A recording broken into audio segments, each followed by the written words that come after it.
Change, everyone, the podcast from Teibel Inc. I'm Pete Wright, and sitting gleefully on his back porch, Howard Teibel. Hello, sir. Gleefully, cheerfully. This is what it's come to now. Do you have like what do you have? Something with an umbrella in it, I'm sure, that you are drinking, and very large sunglasses. It's 10 after 3. I got a cup of coffee. You know me by now. It's coffee time. Oh, it's coffee time. I forgot. I'll get it right. It's a time zone difference, I'm sure. 4 o'clock, it's the umbrella. 4 o'clock is wine o'clock. That's right. No, it's delightful to talk to you again, Howard. We are going to be talking about the elusive why today. I love this. You know, uncovering the why, I think, is you're going to walk through this model in a second that you have developed, and I love it. But let me tell you why it's on my mind. Okay. I teach this graduate marketing class, and one of the things that we're doing right now in this program is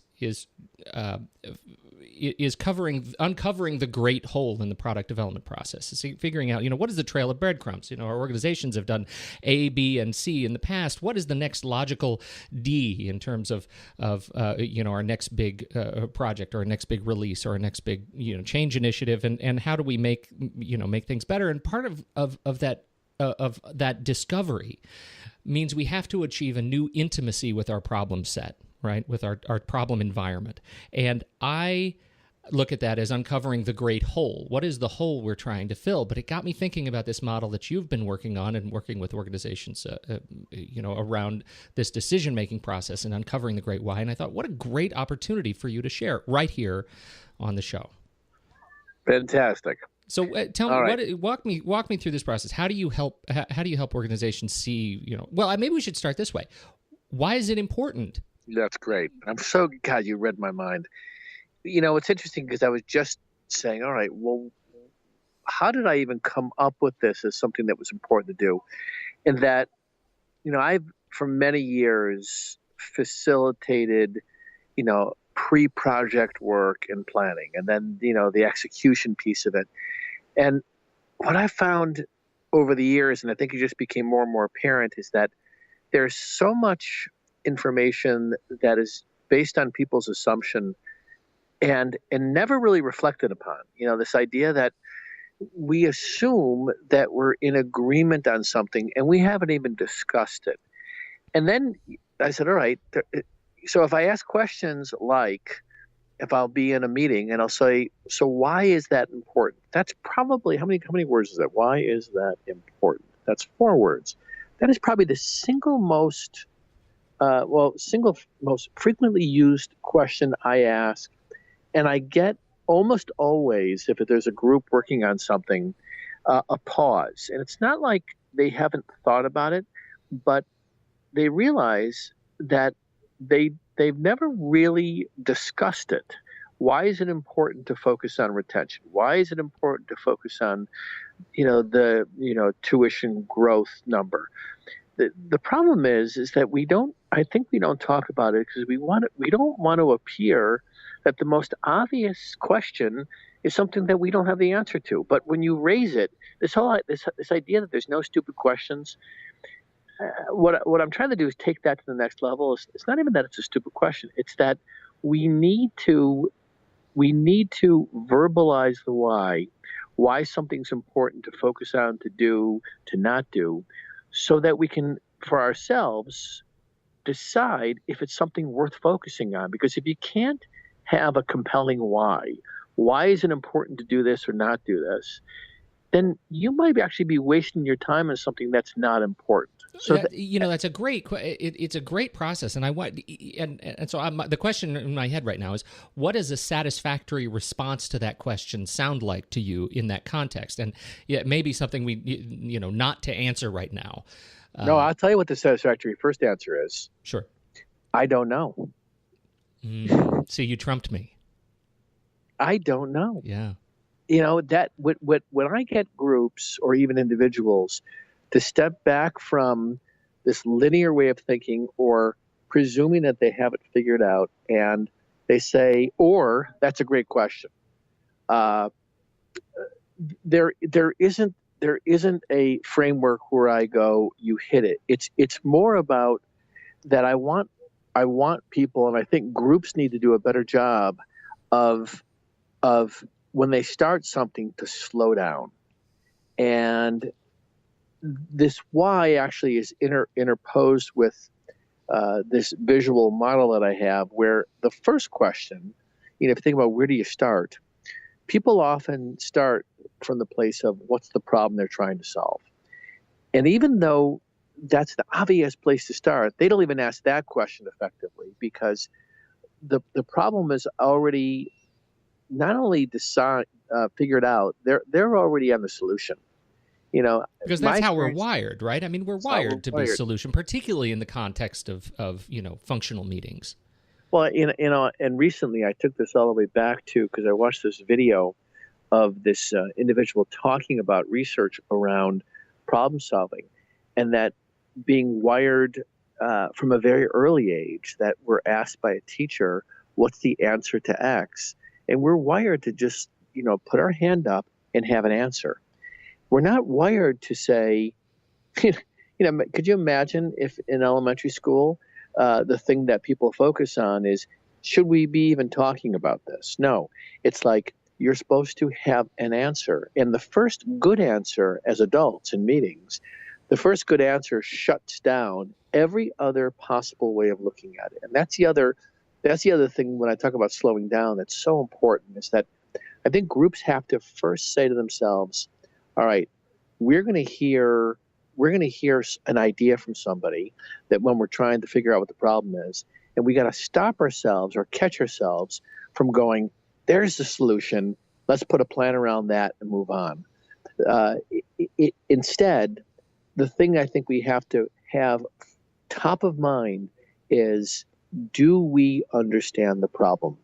And the answer to that question is not yes or no. The question is, that should be front and center and should remain front and center until you exhaust that there are no other ways of looking at it. But I think as a function of our impatience, the function of some people come up with a really good solution, and we don't have anybody in the room saying to ourselves, or wait a second, before we say that's the problem we're going to solve, let's step back.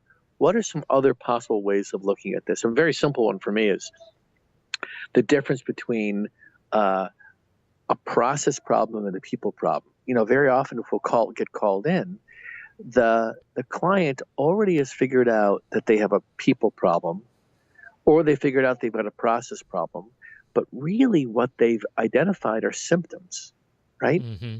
They're not deconstructing the problem. They got a problem, and if it's a people problem, it's often because this person, their style of delivery is bad, and it's obvious that if we can fix that person, then we've solved the problem. When in fact, sometimes it's the process that's in place that if you fix that, it solves the problem. And vice versa is true too.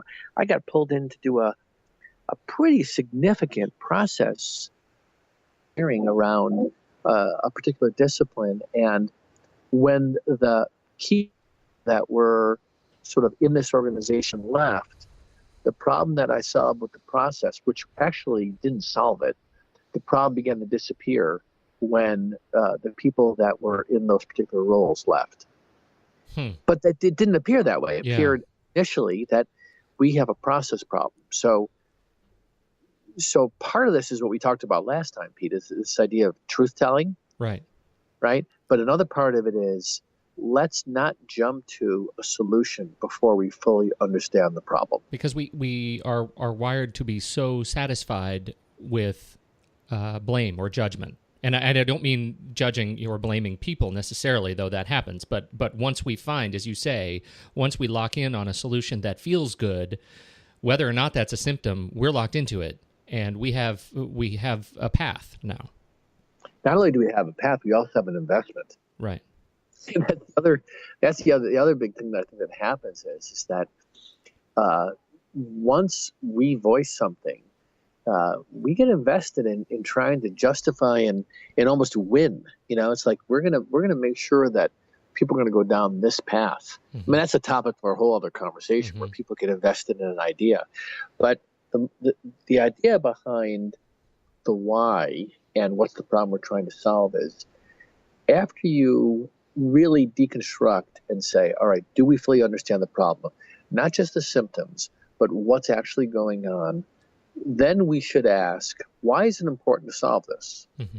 And the answer to that question needs to lead to, well, because that's, our mission is to be able to do this better. We don't do this very well.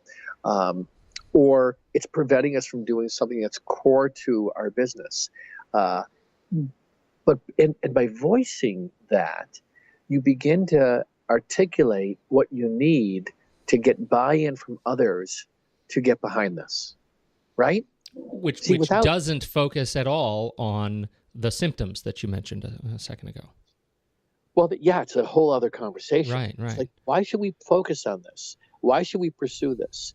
And you get a bunch of people discussing this. You raise the level of the conversation so that it focuses on a sort of a more strategic thinking. I mean, because ultimately that's what why is about, is it consistent with at a higher level where you're trying to go, right? Mm-hmm. So between what's the problem we're trying to solve and why is it important, those two things get you to a place where you then can effectively even step back from those two and say, all right, if we had success around this initiative or around this project, this software development, putting in a new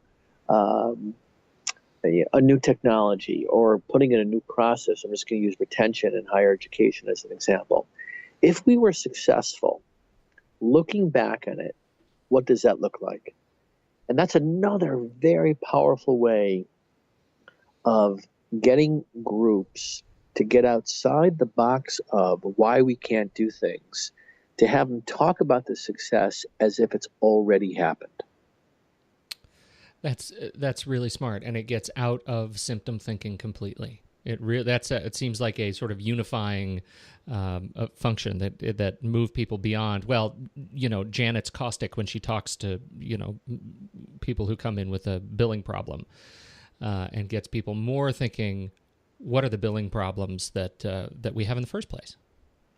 And actually, taking that, what are the billing problems we had in the first place, to if our billing process was phenomenally successful. Most recently, I said that, and I said, listen, imagine that you are nationally recognized, your institution, for having the best billing process, and you're speaking about this. What does it look like?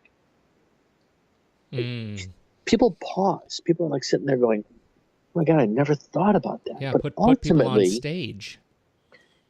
Put people in a position to have to say, you've won an award for having the best process around X, Y, or Z. What does it look like? Or the strongest team. What have you done? And not what are you going to do? What have you done? And next thing you know, you're having a completely different conversation. So when I say start with what's the problem, introduce the why, then talk about vision, the truth is all three of those things, you could start with any one of those. Mm-hmm. What I like about starting with what's the problem is that's how people typically think. It's an easy way to get people engaged by asking, what's the problem we're trying to solve? Right? Speaking a language they already understand. Exactly. Yeah. The thing that they don't, what I find fascinating, that I really have to work hard to get people to do, is to think in that past tense format, which is, it's 2015. You've been nationally recognized for X, Y, or Z. Describe what you see. I mean, it's truly a visioning exercise. But if you pick the date that they get that the group or individual says they get behind, the whole body language, the tone, the mood shifts. It's all about the thing that they're striving for, but they can't see because everything's filtered through the problems. This conversation went on a lot longer than Howard and I had anticipated, and we covered a lot more in this decision-making process in what amounts to 2 more episodes of Navigating Change. So we're going to stop this conversation right now. We invite you to head over to the website, and if you're not a subscriber of the show, jump over to iTunes and subscribe to the show there. It's the best way to make sure you don't miss a single episode. And join us next week for episode 2, or part 2 of this conversation, where we talk about more about brainstorming and leadership, and we'll pick it up from there. Thanks again on behalf of Howard Teibel. I'm Pete Wright. Thanks so much for joining us, and we'll catch you next week on Navigating Change, the podcast from Teibel Inc.